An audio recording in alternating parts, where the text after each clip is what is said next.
Hello, welcome to the first discussion in JavaScript for programmers. So our audience, you know a computer language that uses the basic syntax of the C programming language, C, C++, Java, C#. Areas where the syntax is identical or very close are not covered. For example, most control structures.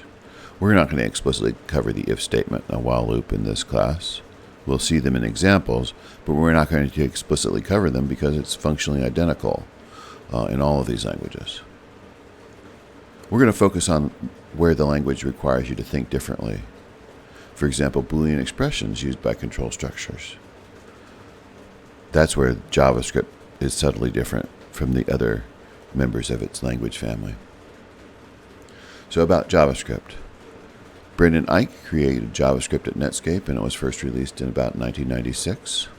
JavaScript enabled dynamic and programmable web pages. And it has shaped the internet. There's no question. Any site that you visit now, social media, internet commerce sites, their functionality is impossible to imagine without programmability behind it, and the programmability is coming from JavaScript. So one big idea shift from programming in C, Java, or C# is considering the nature of the machine. For JavaScript, in the browser is the computer, and its complete scope is the document object model. Remember, the document object model is the in-memory representation of the HTML the browser parsed. JavaScript is interacting with that document object model, the DOM, and changing it as the website is displayed and you're interacting with the user, revealing some elements, hiding others, and creating elements. But it can't see the underlying physical machine. That's for security reasons.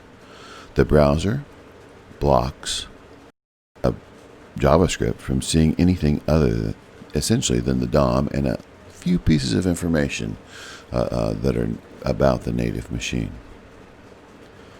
No direct file access, for example, would be allowed.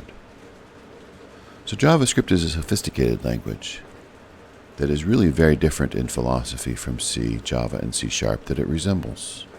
And we'll see that, and we'll focus on that in our class as we go. Thank you.